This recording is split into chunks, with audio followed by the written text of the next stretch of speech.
So we are diving in. Last class we had our introductory class that Nathan led us through for the book of Daniel.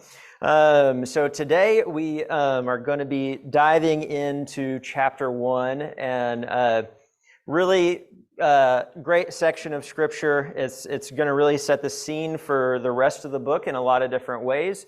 And also just really, really practical things that we can learn from it, both in learning wisdom and how to handle difficult situations, as well as encouragement in our lives. I think this whole book is very, very applicable to us as people who live amongst people who the vast majority of whom do not believe in the God that we believe in or serve him as we do. So I think this is going to be really a good study. So as we go through chapter 1 today and all of the chapters that we study, we're going to be kind of thinking about the spiritual warfare that's going on within Daniel.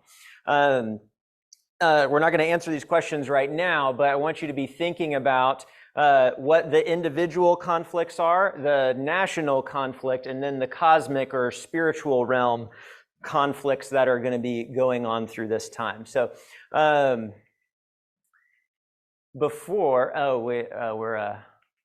on. I think it backed us up to the, wait, never mind. I'm pushing the wrong direction. That would be the issue. There we go.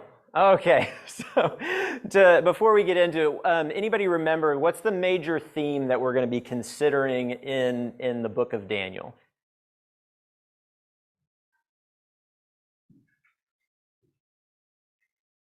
I heard something.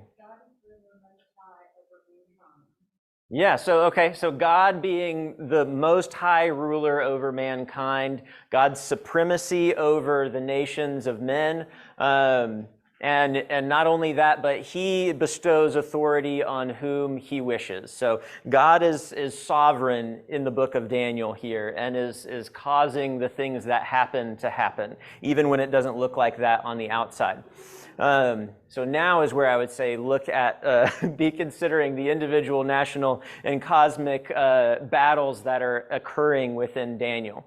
So I'd really like to just go ahead and dive into the text here. So we're going to be in chapter 1, and if somebody would go ahead and read the first 2 verses of chapter 1. In the 3rd year of the reign of Jehoiakim, king of Judah, Nebuchadnezzar, king of Babylon, came to Jerusalem and besieged it. And the Lord gave Jehoiakim, king of Judah, into his hand with some of the vessels of the house of God. And he brought them to the land of Shinar, to the house of his God, placed the vessels in the treasury of his God. Okay. So before we get into some of the more technical things we could talk about with this, I just want to ask you all for a second to think like a Jew who is reading this, whether in that time or even kind of the post-exile period, interpreting these events. What is a Jew thinking, or what strikes you from these first 2 verses when you're thinking as if you are part of the people that this is happening to? This is God's will. He caused it to happen. Yeah, okay. So on the outside, from if you were to take the perspective of the people that it happened to while it was happening to them, what would it kind of feel like for them? Okay, why did God let this happen? Or, maybe even from the nations around them, what does it look like? Yeah, they're being punished. What does it make? Jim. Yeah, Yahweh, whoever this guy is, not that powerful. He was able to be defeated by Babylon. So ultimately, Yahweh has been defeated here. The people of Israel have been defeated. But to Tom's point, if you're a Jew reading this, there's kind of a reinterpretation happening here. What does it say happened? What's the reinterpretation here? It isn't that Yahweh has been defeated, but rather Yahweh gave Jehoiakim, king of Judah, into the hand of Nebuchadnezzar. So we immediately see, okay, for a Jew that is maybe either in exile or right after that period, you can see kind of the reinterpretation of these events. This isn't Yahweh has been defeated. This isn't anything like that, but rather this is Yahweh gave you over to Nebuchadnezzar. Yahweh allowed this to happen, not even allowed it to happen, but you could even say caused it to happen when we look at the overall arc of what's really going on here. What else do you notice in those first two verses there that we haven't mentioned?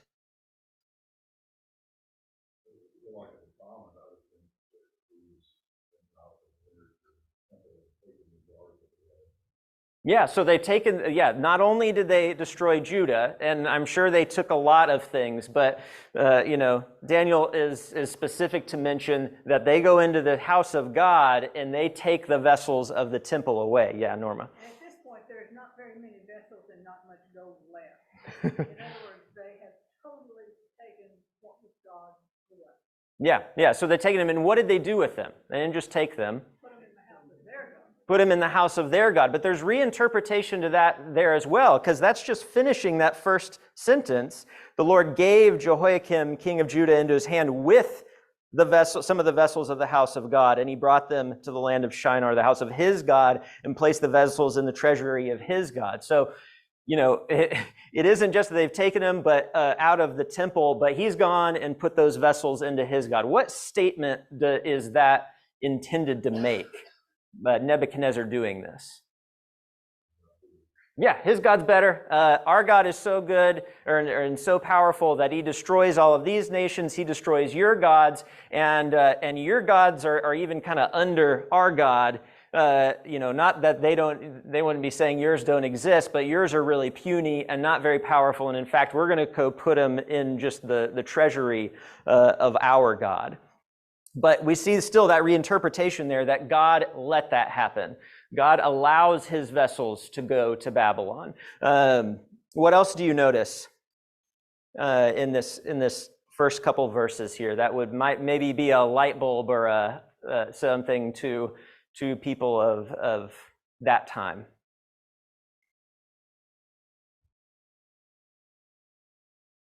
Let me ask this. Yeah, go ahead.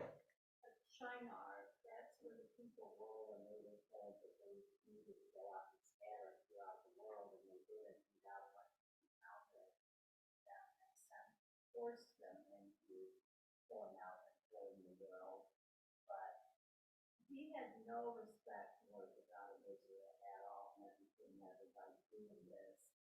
And wasn't Hezekiah told after he showed all the treasures that this was going to happen? Yeah, all this is going to get taken away. It shouldn't have been like some major surprise, but not at all, but you're exactly right. So this is the part in the movie or the show where there's a flashback to something else that's happened in Shinar. Notice he doesn't say to the land of Babylon, which we know that this is Babylon, right? We know that that's where Nebuchadnezzar is taking this back to. But he mentions the land of Shinar, so that's like a hyperlink or a flashback for Jews back to what event?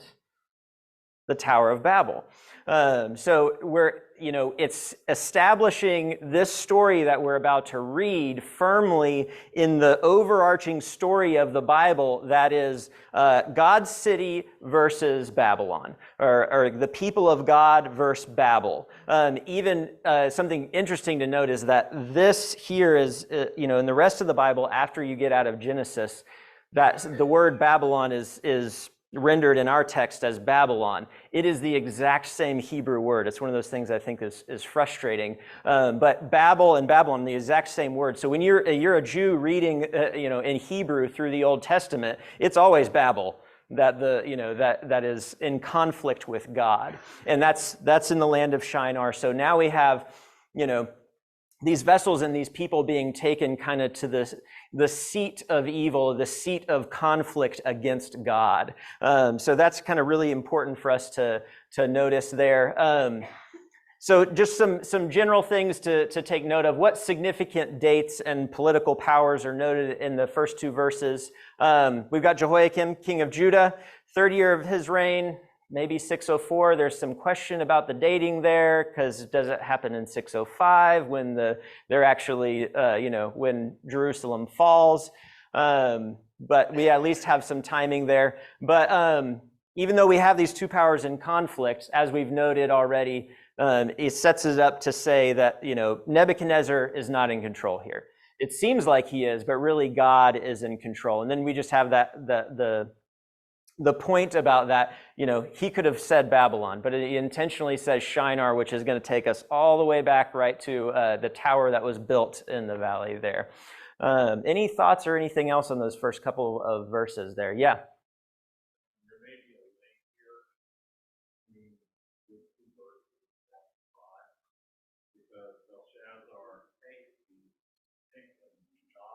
From that, and that's when Babylon falls. Yeah. So it shows that their taking these things was not that they had power over God, but God still ruled over them.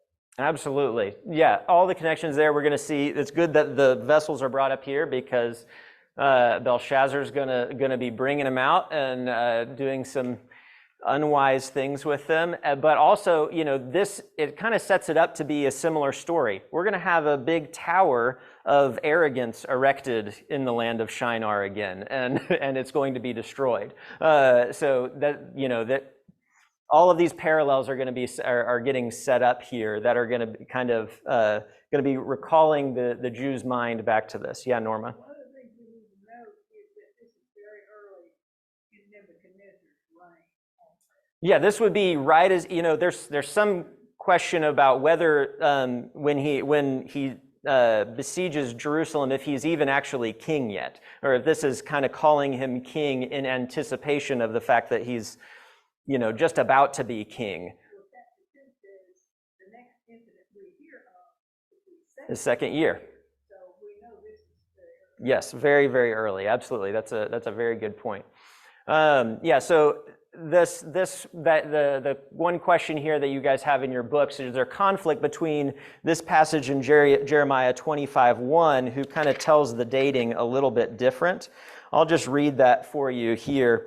It says, "The word of the Lord came to Jeremiah concerning all the people of Judah in the 4th year of Jehoiakim, son of Josiah, king of Judah. That was the 1st year of Nebuchadnezzar, king of Babylon." And it goes on to say that, this same siege is happening.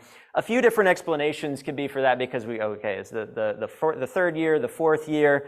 There, I think, you can, there's different forms of reckoning time, Babylonian dating versus Palestinian kind of dating. You also got to have, when's the siege begin versus when does it end, and whether or not Nebuchadnezzar has quite been crowned king yet when that actually happens. But just kind of a note on dating there, but also just a connection in that Jeremiah is talking about this same event here, and is going and gives kind of more context for what's happening here. Just later in the same text, we see, that this is couched in the idea that there's 70 years in captivity, but we all know that those passages and that this is going to be good things for them. It's going to ultimately turn out for the good of the people. It's going to be rest for the land, and you're going to come back with a purified people and this kind of thing. Any other thoughts on these first couple of verses here?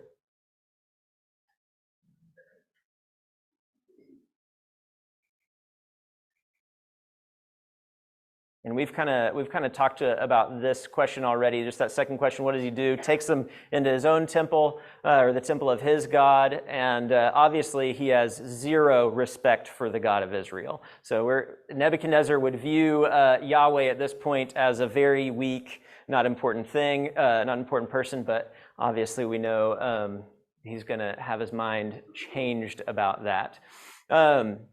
All right, we'll go ahead and jump into this next section here. I'll go ahead and read this, chapter 1, verses 3 down through 7. We'll spend some time on this section. Then the king commanded Ashpenaz, his chief eunuch, to bring some of the people of Israel, both of the royal family and of the nobility, youths without blemish, of good appearance and skillful in all wisdom, endowed with knowledge, understanding learning, and competent to stand in the king's palace, and to teach them the literature and language of the Chaldeans. The king assigned them a daily portion of the food that the king ate, and of the wine that he drank. They were to be educated for 3 years, and at the end of that time they were to stand before the king. Among these were Daniel, Hananiah, and Mishael, and Azariah of the tribe of Judah. And the chief of the eunuchs gave them names. Daniel he called Belteshazzar, Hananiah he called Shadrach, Mishael he called Meshach, and Azariah he called Abednego. All right, we'll kind of start with the same. Before we get into some of the more technical things, what jumps out to you about this? One thing is, Go ahead.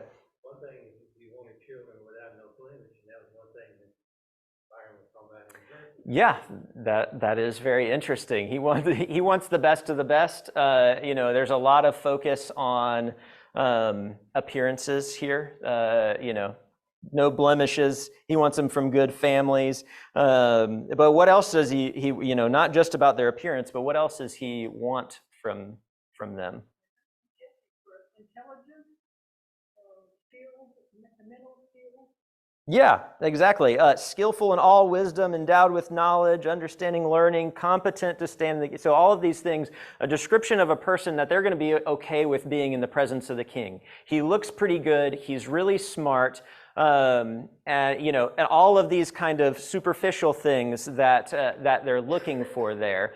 So Ashpenaz is charged with this, and so these exiles are going to kind of get pretty special treatment, right? They're going to get to be at the palace. They're getting to go through really special things, but kind of as we've already mentioned.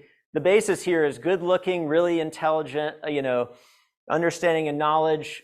Some of the things that we would say that God might be looking for in people, but also maybe a much more superficial look at it. This is what the world wants. Really pretty, really smart, really excelling in these kinds of ways. Yeah, Norma. We don't really see that in teenagers. Yeah, exactly. I think that's a really important thing to bring out here is that these are youths, okay? These are teenagers, likely, they could be late teens, something like that, early 20s. They're not fully men. Yeah, it doesn't say men like this. It says youths who meet these criteria. What else do you notice about who he picks? Yeah, Josh.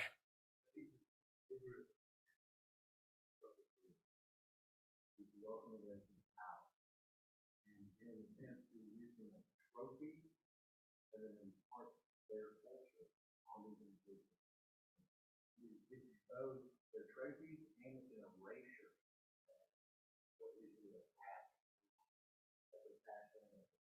Absolutely. I think there, and we're going to get into it in a second. There are so many reasons why that they would do this, but those are exactly right. It's a trophy of war. Hey, we got your best ones. They're serving us now. Yes, Pete. Well, I'm looking at this for us today, as a lesson for the youth. We at times want instant gratification. Whenever we do good, we want to be rewarded for it. These youth had led a good life, and now they're kind of being rewarded for it. It wasn't instant, but it was something that young youth today should be thinking, well, do I really want to spend my time living for the Lord? Is it going to really help me out now or down the road? Well, and we can see God's providence there, right? Obviously, Daniel and his friends are going to go through a lot of testing that probably is going to, strengthen their character and their resolve to serve God. But they also had the heart before getting into this. Notice it's among them were Daniel and his 3 friends, which means what? You got a lot of Jews that are also taken there who are not doing what Daniel and his friends are doing. And yeah, Bill. Yeah. Yeah. Yeah, so they're taking these people and they're looking for people that already have this set of skills, but then what are they doing? They're going to take them through this full indoctrination period. This isn't a quick crash course on being a Babylonian. This is 3-year intensive training meant to do a lot of things. And at the end of that, you're going to be tested to see who's going to stand before the king. You're going to stand before the king, kind of implying he is going to test you and see, who's actually going to be allowed to serve him and be in his presence. I think all really good points there. So what are they going to be taught? And what kind of privileges do they get here? So literature and language of... I think that what they're doing is totally indoctrinating culture. Plus, they're, especially with families, they cannot be advisors. They cannot be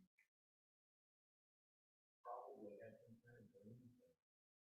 Yeah. How to interpret dreams and all that kind of stuff. Yes, exactly. So the wise men of Babylon isn't just the language and literature of the Babylonians, it's of the Chaldeans, which we know what this process is. This would be complete and utter indoctrination. And I mean, they would have had to learn like cuneiform, like crazy, intricate things that would have taken a long time, that would have taken being very, very smart to learn. This would have involved things like learning divination and dream interpretation. Throughout the rest of this, the Chaldeans and magicians is this group of people that is mentioned that Daniel and his friends are kind of numbered among. In the next, in chapter 2, we're going to see when they go and they're going to kill all the magicians and Chaldeans in the land, they go and grab Daniel and his friends. So we know that that's what this training is for. So you're taking them, the best of the people, you're giving them this, intensive Babylon school to make them be really good advisors for Nebuchadnezzar in his court. And we got the Chaldeans associated with magicians. You're going to have divination and other kind of weird magic-y things of that time period that these people would have been learning. Yeah. People like this that are trained in government service, civil service, so you see that all 4 of these guys are going to have to put in charge.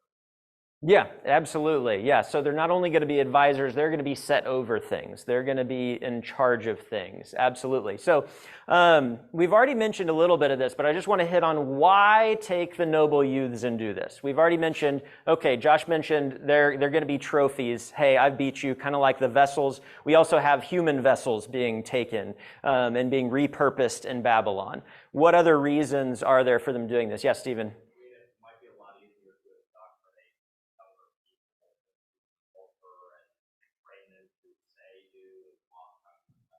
Exactly. So you're taking, as Josh said, the future of Israel, and we're going to make them ours. And we're going to indoctrinate them into our way of thinking. Absolutely. Yeah, Norma. Well, it's not only a reculturation of them, but the Babylonians have to have somebody that knows the history of the people that they have taken into their country. And so here they get the best of both. Yeah. The youth who know the history, who know the traditions, who know how to deal with the people they've taken under their control. Absolutely. Yeah. So they're going to benefit from it. You've got advisors and sub-rulers potentially who are going to be very knowledgeable about that region, know all about it, and you're going to make them yours. Yeah, Bill.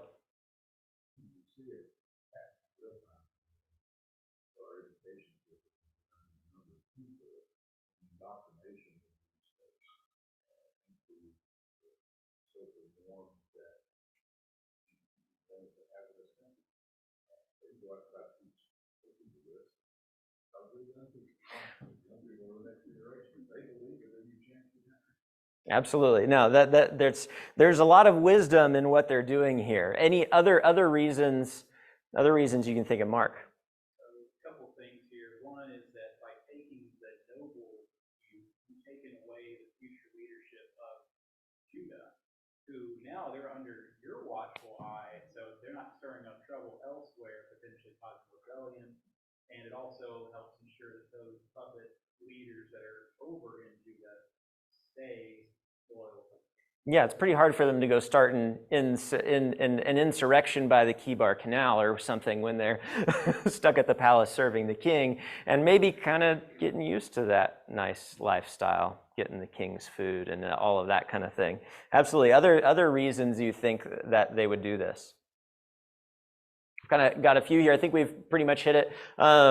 So we got the enculturation process. Great Babylon, that's the world power at the time. You're going to come be a part of Babylon. You're going to be one of us, taught like us, thinking like us, speak like us. They're going to get the good, wise, knowledgeable advisors. And also there's a sense of ownership here. We are changing everything about you. You're going to eat, you're going to sleep in our quarters over here that we give you. I'm going to give you really nice special food, the richest food in the land. It's actually the king's food and his wine. And we're going to give you new names.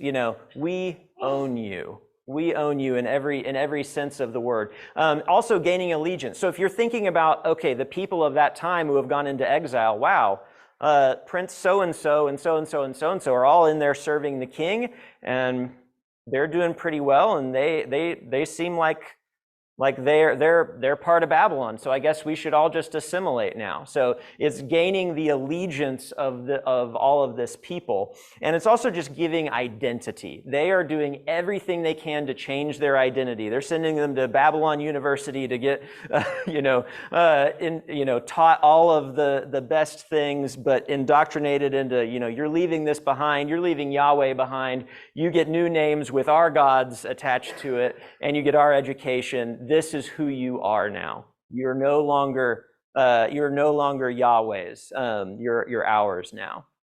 And then the other thing I think of is reliance. Okay, they are supplying everything they need and the really, really best. It's not going to be likely that a whole lot of these people who are going to get to live this lifestyle are going to be like, oh yeah, I'm going to go slum it back in Jerusalem and try to rebuild, as we see later on.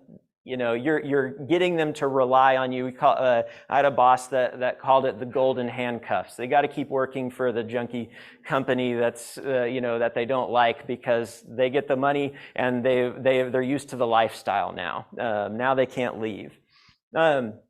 So we've also have the names. We talked about this in the first class, but kind of important here. All of these names are just shifted names in a way. Some of them are really, really close, just subbing Yahweh or El out and adding in something just referring to their God. So all of these things we already talked about, but are going to be changing their names that all reference the God of Judah to referencing Babylonian gods. But there's we kind of have already talked about this as well, but what's the significance of changing their names in these ways? Yeah. You are assimilated on in. You've got a nice Babylonian name now. The Babylonians don't want to call them by their Jewish name. If they're in the court of the king. Yeah, you don't need to call them a name that gives tribute to Yahweh when you're in the presence of the king. So there's lots of things. Just convenience. It's a new language. Just that convenience shift. But it's a constant reminder of where they are and who they belong to now. This is all about identity. Also, you have the suggestion that, you have this part of your name that's dedicated to your God. We're just going to change that out to our God. It's interchangeable. Gods are gods. But we're going to see that even through these people with new Babylonian names, God's sovereignty is going to be on display. So before we get into the next section, I want to just ask, what all have Daniel and his friends gone ahead and accepted so far? We're about to see them not accept something, but what all have they gone along with so far? Yeah, they didn't say, no, I'm not learning that. I'm not learning your Chaldean divination. I'm not learning your language, you know. They go ahead along with the education. What else?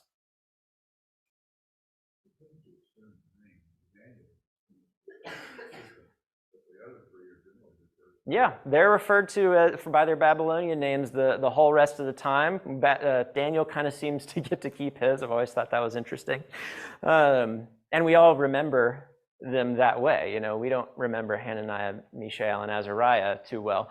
But yeah, so they accept the names. They don't say, no, you're not allowed to call me by that. I'm going to fight you. You can kill me if you're going to call me that. What else? Yeah. Well, in a way, aren't they doing what God told them to do through Jeremiah? Yeah. You're going to be there. So fit in, pray for your nation, pray for their feet, so that you'll benefit. Absolutely, and I think they're doing the things that they can do. They're getting by how they can. Okay, is learning these things, you know, going against God? No. Do you have to go say, no, I'm not going to learn the evolution for the test. I'm out of here. You can give me an F. I'm going to write down all the wrong answers. You learn it. You know, learning it is not necessarily saying, hey, this is what I believe. This is what I'm going to do. So they go along with these things. They're getting by. So they accept captivity, and not even really captivity. They accept really, really special treatment while all of the rest of their brethren are going to be living in not very nice, harsher circumstances. Yeah, Pete. When we do this today, told that God is spirit, you're God, you have to do some studying. That's right. That's right. So they study it, they learn it, and in fact, they learn it better than anybody else. So yeah, they accept the special treatment while their brethren are not getting such nice treatment. They go ahead and take the names that give homage to Babylonian gods, and they go ahead and take all of the special education that they are given here. But now we're going to see where they decide to take their stand. Okay, so would somebody read verse 8 down through 16?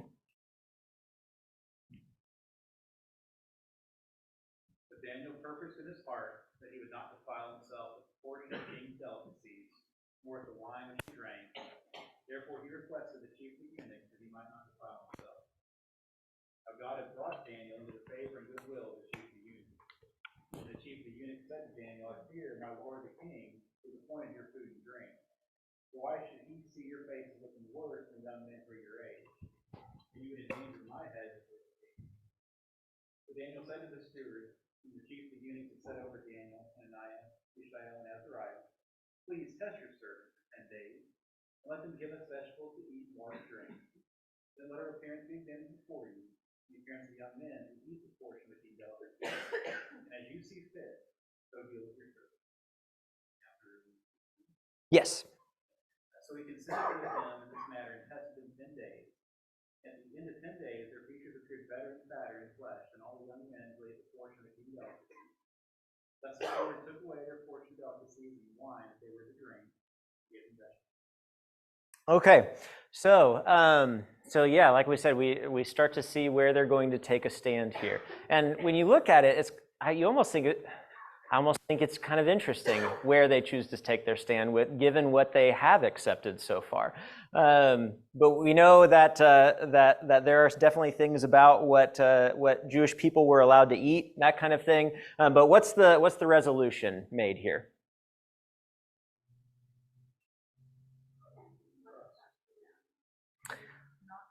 Yeah, I'm not going to defile myself. So something about the king's food and drink is going to defile them, right? And the word there, resolved or purposed in his heart, he set himself that he would not do this. And just a minute ago, Nebuchadnezzar, how the words would go is kind of a parallel. Nebuchadnezzar set names on them, but then Daniel turns around and he sets himself this resolution that he is not going to defile himself with the king's food. But yeah, Bill.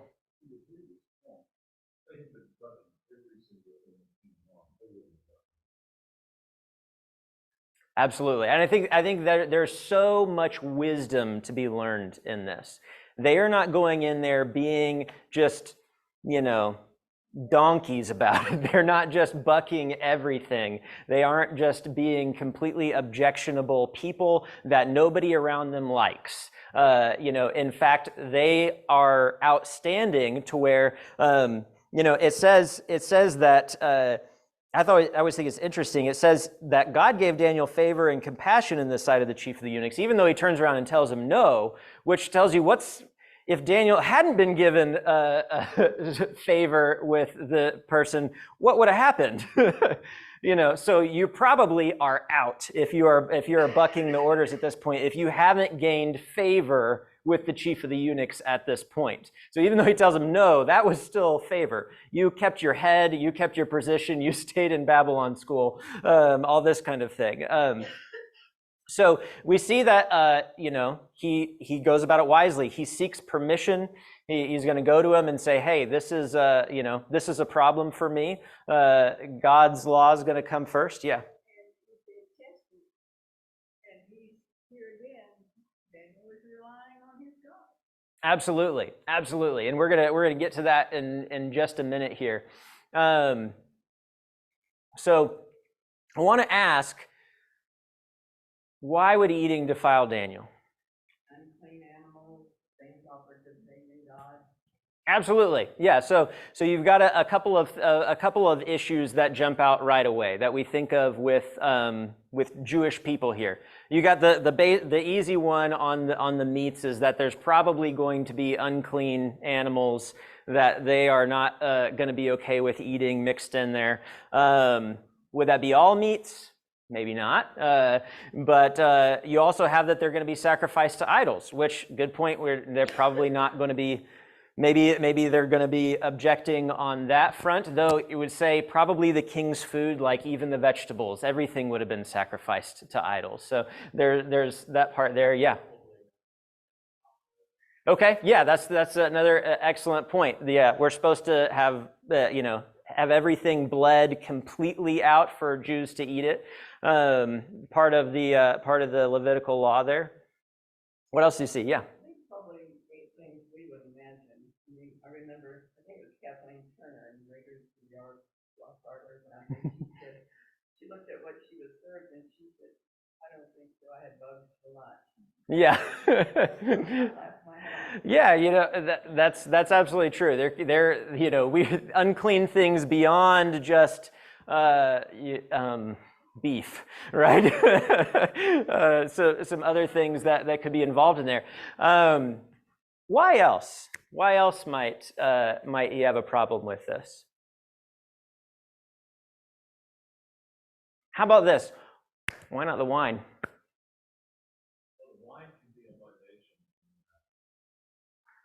Could be. Was it stronger because there are passages that are used in Babylon being drunk with wine and things like that, so.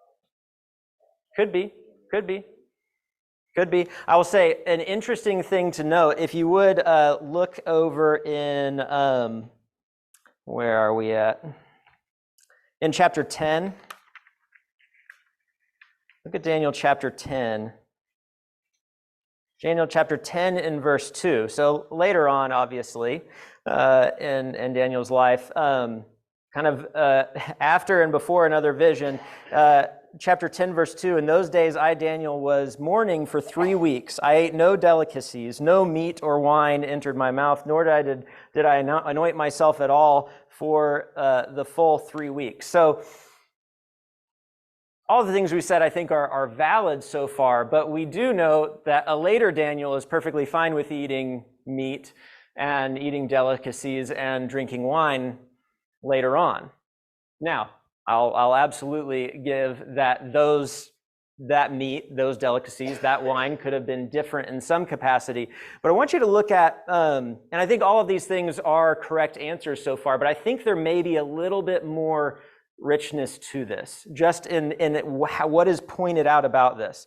Look in verse 9 back in chapter 1 here.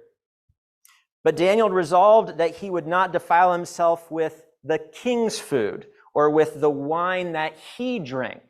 Not doesn't say Daniel decided not to defile himself with meat sacrificed to idols and with overly libacious wine. It could be those were the reasons, but what description does he give to those food items? They're the kings, right? So there's another interesting element here. This word for food is only found in the book of Daniel here. This is a special word for food that they kind of even have difficulty translating because it's not used anywhere else. It's just used here in the beginning of Daniel, and it's used toward the end of Daniel. If you look in chapter 11, if I wrote it down right. Where did it go? 11:26. So same word is going to be used here in chapter 11:26. Is part of the prophecy, and is saying what's going to happen to the king of the south here. And it says, even those who eat his food shall break him. His army shall be swept away, and many shall fall down slain. So what he's talking about there is he's giving his description of this king's close advisors and the people that are that have loyalty to him is people that ate his food, okay? So same word is used over here with what the king is saying, hey, you get my food, you get my special food here, you get my wine, the king's food, is used as a description of loyalty for, the people that are going to, be broken and turn on this king later on. So, there may be something else at work here. This is the king's food. This is going, we're letting all these other things happen. Yes, the Levitical types of food restrictions and that kind of thing, but maybe even greater than that, the point being made here is that this is the king's food. This is sharing at his table. This is, hey, we're buddy-buddy. We talk about even in, all the time in even New Testament times on to now, what do you not do with somebody you've withdrawn from? Not to even eat with such a person. So I think that may be at work here as well. So just kind of catching us up here. But loyalty to the king, symbol of dependence. Another thing, we can kind of see that the goal of all of this is getting them to be what? What are they described as later on? Towards the end, in verse 15. Yeah, so they're fatter and prettier and all this kind of stuff. Do you think that the king's food is also kind of meager rations? No, there's also, you could make an argument for gluttony, and as Moya pointed out, gluttony and drunkenness going along with this, that they could be participating in, and they're not going to be a part of that, especially while their kinsmen are going to be in much worse circumstances.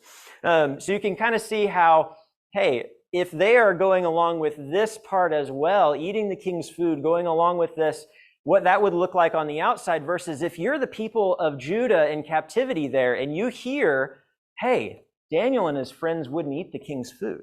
They're not eating the king's food. They're eating vegetables and somehow are looking better than everyone else there. Then who has made them in the position they're in, if that's the case?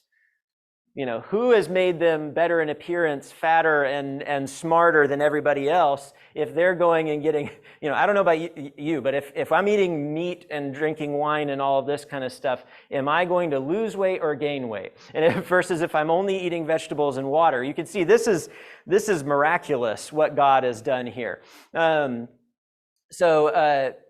Now I thought I had it there. But anyway, so this is going to be a miraculous thing that God does, that he makes them fatter off of much more meager rations. And it's going to say to all of the people around there, hey, even though they're not sitting at the king being all chummy, they're not sitting at his table saying, hey, we're okay with all of this. We were all worried about it for a while. They went on to the Babylon school and all this kind of stuff. But our people don't have allegiance to Nebuchadnezzar. They won't eat his food. And they're even looking better because of it. So Yahweh is still at work among us here. That's my take on it, and a lot of people that I've read as well. It can be both. It can be either or. I'm not going to be totally staunch on it. Yeah. Mm-hmm. So.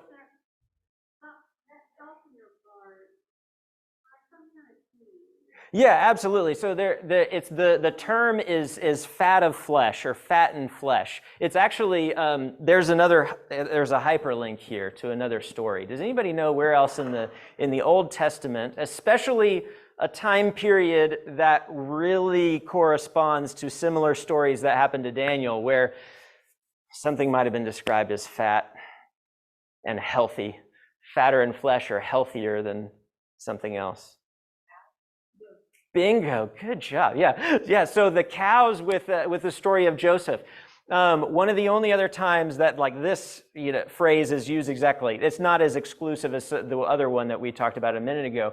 But yeah, you can see a hyperlink there if you're a Jew to being fatter in flesh than the others that are scrawny. That's another time the same exact term is used. So, and you remember, this is not current day where we think somebody that looks lean and muscular looks really healthy. This is ancient days when I don't know if you've seen the what are those statues with the really fat legs and it's supposed to be really pretty. I forgot what they're called. Yeah, no, there's a term for it. I don't know, but back then, it's the king is big and fat, and that's healthy and good. I'm not saying that they were making them look gluttonous or something like that. But just remember, standards of what looks good and healthy then are not at all what it is now. So fatter is not going to be a pejorative there. It's going to be, this is good. They're looking better than the people around them. Yeah, 10 days, and they're already looking better. I don't think I'd be looking very good after 10 days of vegetables and water, but all right. So I don't know. I think I would get smaller. So what's the initial reaction of the chief of the eunuchs there? Yeah. So is that interesting to you? Like, what the reasons that he gives for that is not? I mean, what reason might you give? If they didn't show up looking better, then he would blame the supervisor for why they didn't look better, and the supervisor would say, "Well, they wouldn't eat king's food, but why didn't you make them eat the king's food?" Yeah, exactly. So there aren't arguments made on the well-being of them, right? It's You're gonna get killed if you're not looking good enough. It's all goes back to what? Yeah, self-preservation. You're gonna endanger my head with the king. Yeah, Josh.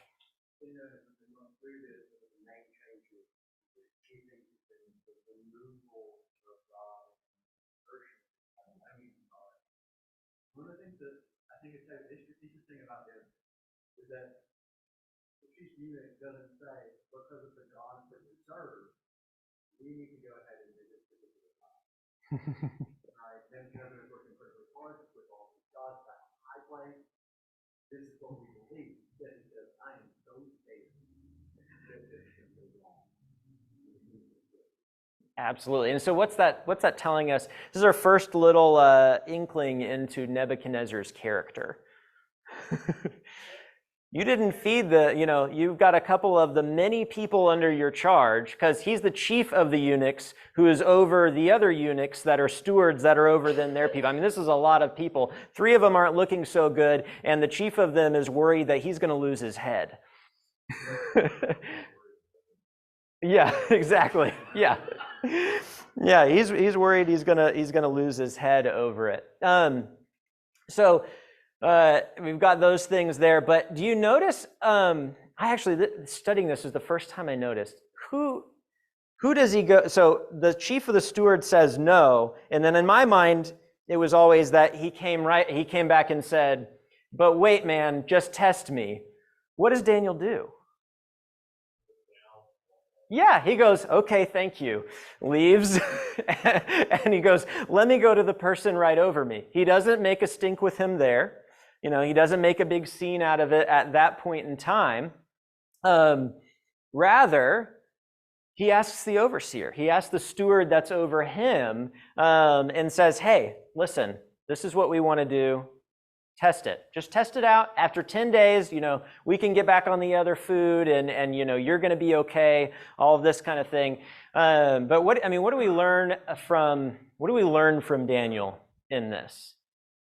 I think this is a really great passage for, how we navigate difficult circumstances in our lives in a place that doesn't believe like we do. But what are things that we can learn from how he handles this?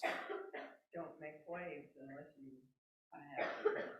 Yeah, exactly. And we already pointed out that they didn't make big waves until before now. They went along with the things that they could in good conscience go along with, right? But when the rubber meets the road, then they've got favor and they decide to do something. Then what else? What else is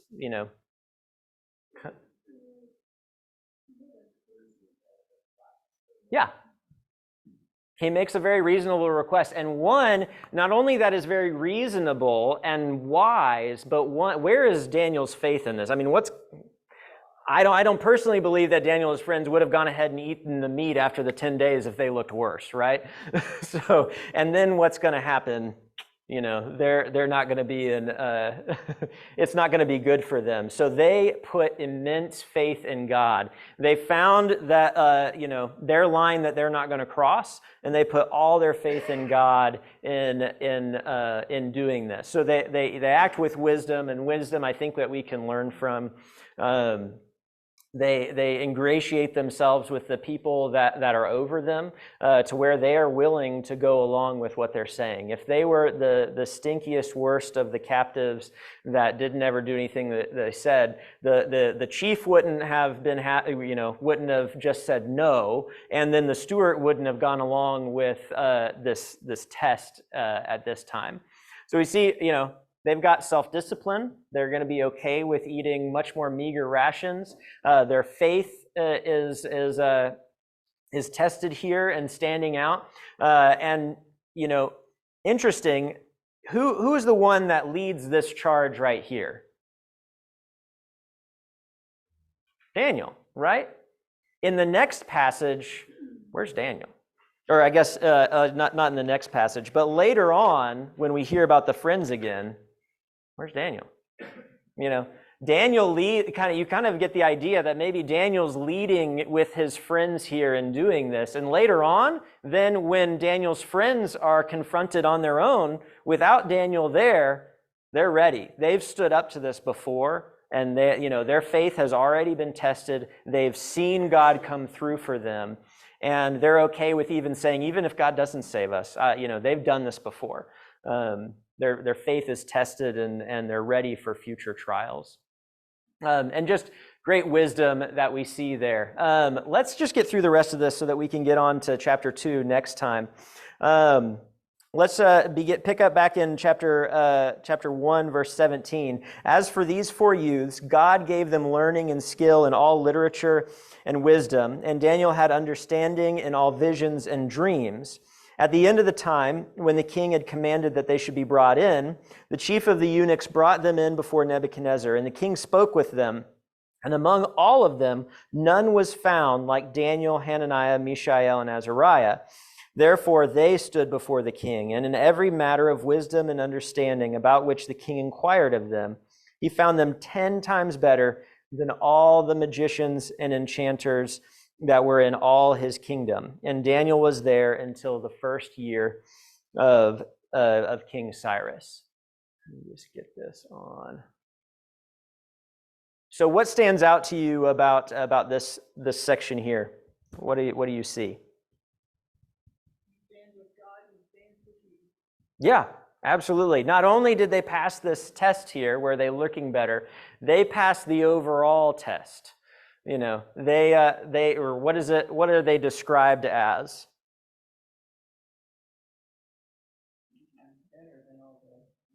Yeah, they're not just a little better, they're 10 times better. But notice, who are they better than?